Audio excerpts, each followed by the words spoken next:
海洋平铁桥，公路禁止停车，海洋平铁桥，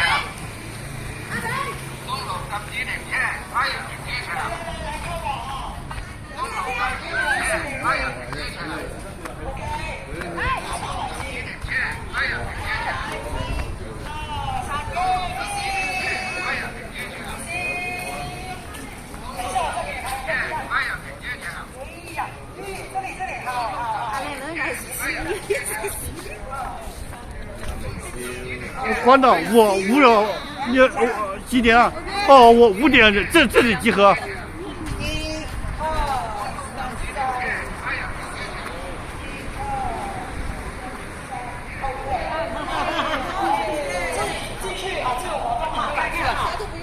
记住那个玻璃桥，我还以为你们过来。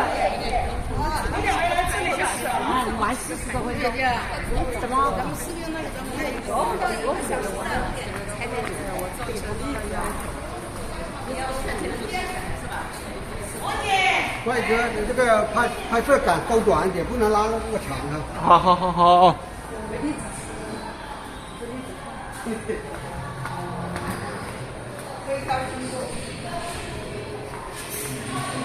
扫码语音讲解，先扫码。哦，人家这里看荔枝。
传媒的介绍到我们给荔枝社会学历史典故文化故事，在这个2022年的5月底，这是都要开访到网站编号。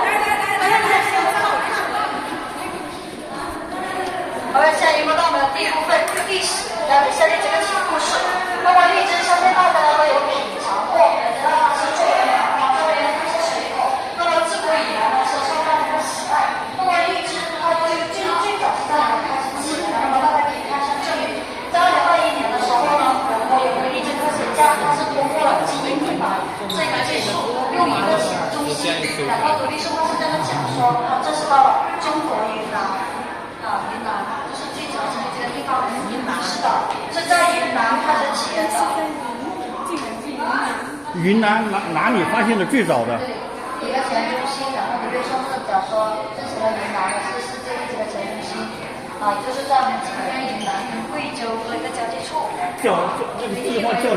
那么在云南开始起源之后呢，随后它沿着西边在国内来进行流域，就分别传播到了两广地区以及海南、福建、台湾，包括这个四川重庆。那么重庆它在我们国内呢是最晚熟的一个地区，荔枝成熟期呢是在每年的7月份中旬就开始上市。那么这边就是关于我们国内的传播路线图，我们再看一下国外的。那么从这个17世纪末之后呢，随着海外技术的发展，那么荔枝它也是开启一个国外之旅，就在我们中国先后把荔枝传播到像缅甸、澳大利亚、美国等等30多个国家。那么所有国外它会所种植到荔枝品种的话，都是在我们中国这边间接或者直接去引入以及过去的。那么我们也会说，这个荔枝是中国献给世界的礼物。然后呢，过来我们再往前走。那么在我们的中国呢，种植荔枝历史是最悠久的。那么我们可以看出这个法会当时是谁最早认识到一个荔枝价值？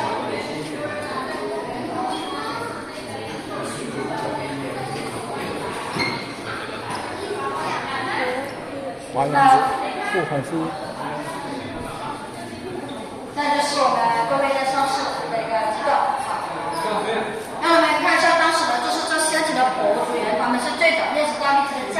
后呢，就开始建言大课去种植。那么再到了汉代之后的汉武帝刘彻，他就是历史上第一个以及这位皇帝。当时的这个汉武帝他在修复南夷的时候呢，他就曾经想要将南夷的荔枝就试着放开，一直到北方皇宫的室内来进行种植。但是当时呢，他没有考虑到这个荔枝的种植呢是影响这个地理环境和气候的。那么最终呢，他就因为这个地理和气候一个差异性呢，所移植过这个荔枝是以失败来告终。那么这个福利宫呢，当年所处的位置，就是我们今天的陕西西安。因为在西安冬天是比较冷，这温度要达到-10度左右，荔枝在严州这里达到-6度，它会冻死的风险。那我们再看一下时间，到了三国两晋南北朝时期，在广东、四川、福建就掀起了第一次的荔枝种植高潮。那么当时呢，在广州地区，利农他们是把这个荔枝种在河的两岸，就称之为荔枝洲，也就是今天大家所谓熟悉到的广州荔湾区的荔枝湾。所以荔湾区的名字由来呢，就是跟荔枝是很大一点关系的。荔湾区是的。广州荔湾区的荔枝湾，当时呢，他们就是被大量大规模去种植到了这个荔枝，所以它名字的由来就是这样子。那么接下来再看一下，到了隋唐年间之后，我们的荔枝在唐朝成了唐代的贡品。那我们大家说起荔枝，就会想到一进农场妃子笑，言之是荔枝来。它诗中所知道荔枝到底是在哪里来的？同时呢，我们大家也可以看一下，上面显示到唐代荔枝两大贡地，一个是岭南，一个是福州。那么在我们茂名这边呢，我们就具备有严镇、户镇，还有相关的史料来进行佐证。当年的杨贵妃，她是的确有吃过茂名进贡过去的荔枝。首先，大家先看一下旧唐书中上面提到的南海荔枝盛熟者，当时是以满地7讲7天7夜之久。他说的就是茂名这边的荔枝，当时呢是以快马加鞭这种形式，花了7天7夜就送到了长安。那么在唐国史国的史料当中，他又提到了这个杨贵妃，她是生一熟，好食荔枝，就出身于四川，从小非常喜欢吃荔枝。但是当年呢，她吃了四川的荔枝和岭南这边的荔枝之上，她觉得岭南的口感是比四川要好一点的，所以就有了这句“南海首生，犹胜熟者，故美虽非其地”。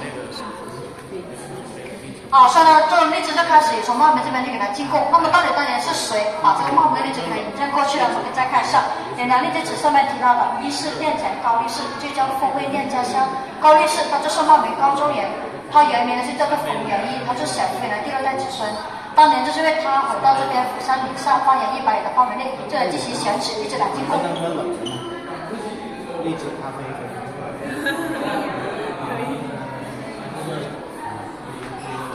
好，我们再一步往前走。我们这个游客举的摄像机呢，我们把手机把支架放上来，直接拿手机拍摄哦。来，我们把这边美女，来往这边。往这里前往我们第2部分给荔枝相关学故事。我们眼前所看到这个中华红荔枝树，它是2000年2月19号的时候呢，江泽民总书记他也到达了跟这边的市场调研最重要的是绿旗手种植的，这是白檀叶的品种。我们看到这品种，它其实就是白檀叶的品种，这被江总书记亲手种下去之后呢，给它改名叫做中华红。上面的地呢，上面的当时只是所有的情景。那么高州也是3个代表的发源地。这棵树呢都是专业在管理、专业采摘、专业维护的现在是29年的树龄。那么我们大家再一步往前走，看一下这个荔枝在以前到底是有多奢侈。我们各位大家一步往前走哦。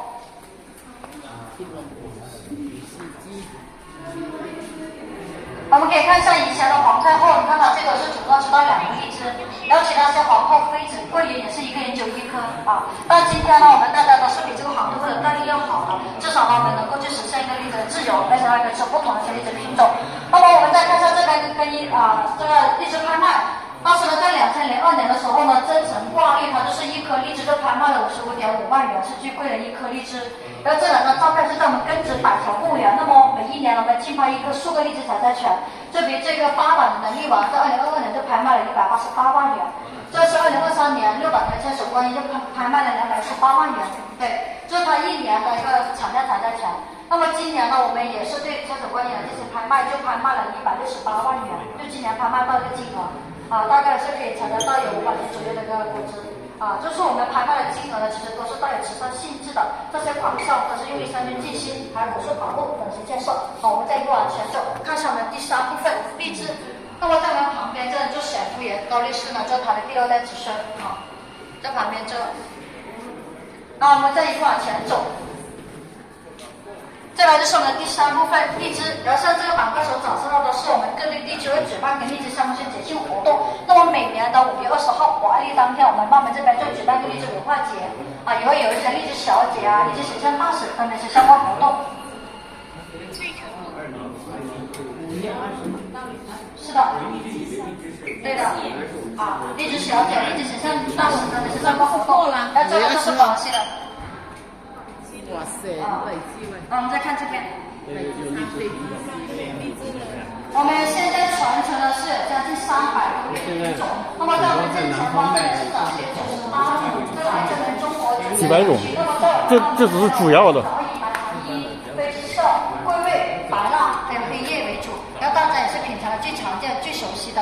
那么最近这几年，在我们的市场价格里售卖的最贵的一种，那么米达到380多钱一斤。枣蜜。这是卖的最贵的。要到我们正前方看到那个宝桂丽，它就是最晚熟的品种，在中秋节前后才开始成熟。广州。黄山鸡扒双荤。宾利就是我们目前零售价格卖的最贵的市场价，300多块钱一斤。哪一个？哪一个最贵？上面左上角的那个。右上。挂枣粒。来往这边。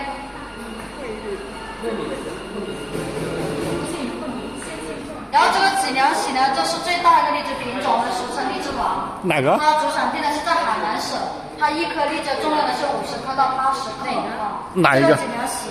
脊梁喜，哦，左下角的这个。对，就是最大的品种，现在市场价格卖到了36块钱一斤。哦。黑叶白蜡。一颗荔枝的话，大概黑叶白蜡。但是呢，它除了个头大之外，它的口感果又是比较偏远，汁水很多，它就不会小的。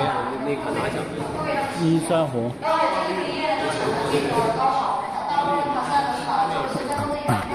梅子新可。荔枝饮料啊、荔枝罐头、荔枝冰淇淋、荔枝雪糕等等，都是用黑叶这个原料来进行作为制加工，就是比较传统的品种啊，我们用黑叶啊，就是用黑叶来作为加工产品。我们下一步往这边看一下这个展示柜里面的一个珠峰保鲜法。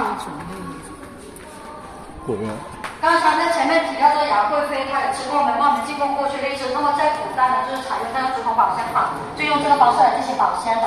用这个新鲜的竹筒，就放到结水中里面去浸泡降温，荔枝再从树上连枝带叶的摘下来，就塞到竹筒里面去。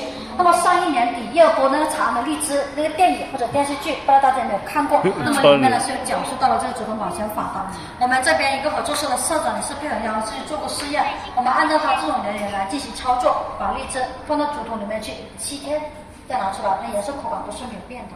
虽然它这个荔枝上面是具有可操作性的啊。那我们再往这边，然后这个就是我们第4部分荔仁。那么这个雕像中间这个呢，就是丁隐，它是我们高州谢集镇的华农业大使的首席院长。丁隐。对了，丁隐。中国科学院院士、华农业大使的首席院长，也可以说是我们中国的大使之一。这叫什么？他的是高州谢集镇人。对，丁隐。是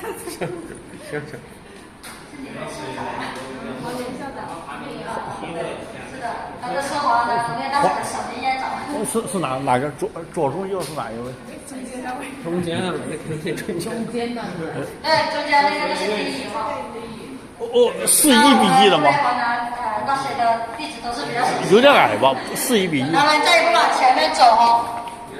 那像我们就手边这个千史之子这个画面就很生动的描述了我们绿农丰收12个深度情节啊，就是在我们这边荔枝季里，特别是早上的时候呢，你随便走到哪个荔枝林里面呢，都是可以看到这个情景啊，要满山遍野都是荔枝成熟的画面。然后这呢就是我们用来采摘荔枝的道具竹梯子啊。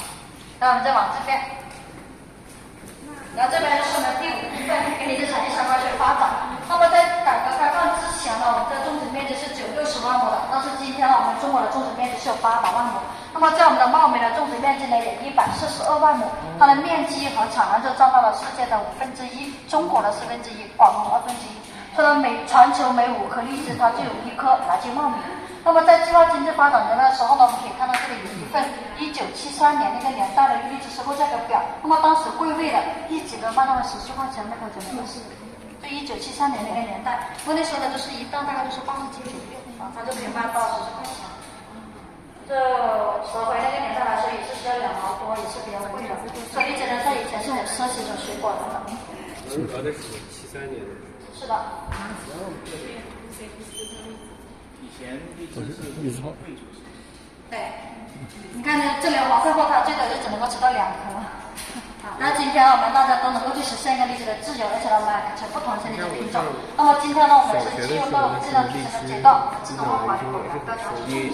那么现在呢，我们用配列这批的历史海外之后呢，重新去给它们价就换成比较有高商品价值的，就比如像领风诺啊、关于绿，它们的市场价格能卖得更贵一点。然后这边就是关于我们茂名荔枝这些销售方式。那么以前呢，我们没有其他的销售渠道，那么唯一呢，就只能等外地的收购商到我们这边产区来集中收购，再把它分销出去。但是今天呢，我们茂名就综合采用一些电商、定制、出口、拍卖等多种形式，在帮助我们把茂名的荔枝卖出去，而且能卖到一个很好的价钱。那我们再一步看一下，这个就是我们茂名荔枝的专属 logo， 一个公用品牌。我们可以看到这个绿色的，它所代表的是我们的荔枝绿色产业发展，它是由2个字母来进行组成烟烟。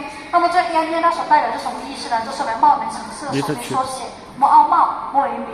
那它2个烟烟合并组成的是个2家的大拇指，就代表着我们这个茂名的荔枝在全国消费者当中的地位点赞。然后这个呢，就是侍女就古代各种飞天的形象，主要的目的想象着茂名的荔枝能够飞上世这个愿望。这个是把飞天，你应该这样，你应该拍我的手。那你把那茂名给打掉。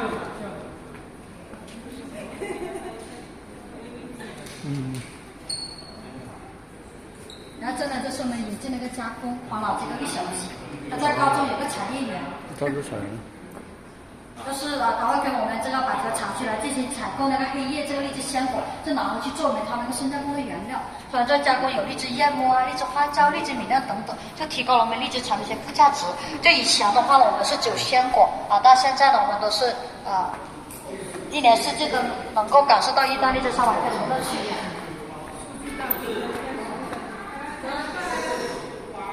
这是什么盐？果园。然后这个呢是我们农旅游和所带的一些行业发展，就是我们的手上的电商啊、饮食物流到这边的话，这个社会旅游。我不相信你。就我们现在看到的这个荔枝主题公园，都是我们这边国家级的县级景区。没事，你说。啊，那那边就是红玉阁。啊，这棵树呢，就江总书记的亲手种植的，它是9年的树。我们现在所到的荔枝呢，在这里1楼，这个是中国荔枝产大会景，然后这里呢是国家荔枝种子资源库。种子资源库。然后这边。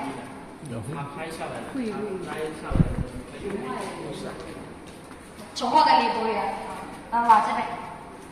我们一步看一下我们前面这幅大型的画作《千年红绿》，我们把它称作为博览馆和镇馆之宝。那么它是由陈金章老师去带领了50位的画家联手，用了1年半的时间来进行完成的。那么陈金章老师他是这个茂名画州人，岭南画派的山水作家，我们大家可以用心的感受一下这幅画作。眼看呢它都是荔枝的形状，但是呢你静静的欣赏，你会发现每位画家他们所对这个荔枝的理解是不同的。那么他们所描述出来的荔枝品种、颜色的不一样，那上面是各自代表各自的章节。因为可能要近距离的观察能够看到它的特色。这是水画，都是有那张印的。这是50位的画家联手，用了1年半时间来进行完成。那么现在的陈金章老师他个人的美术作品展呢，是在电白那边有做陈金章美术馆。因为当时呢他在提议这幅画作的时候呢，已经是94岁一个高龄了，他就没有参与到我们画作当中，就给这幅画作来进行题字。说千年红利呢，这是个就是他提的。来，那个手。好，那我们各位来宾注意往这边哈。哦，好。我们的游客从楼梯上2楼。哦，行。那么往这边。我们这边是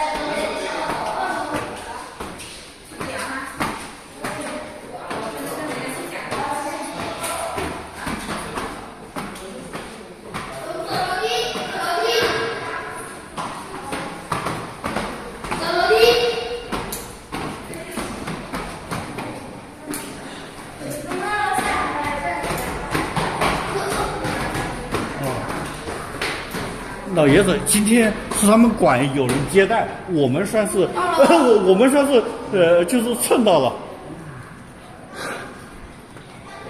本来是没人讲解的。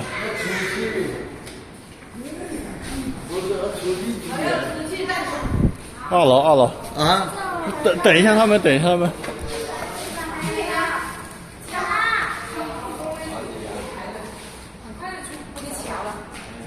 出我。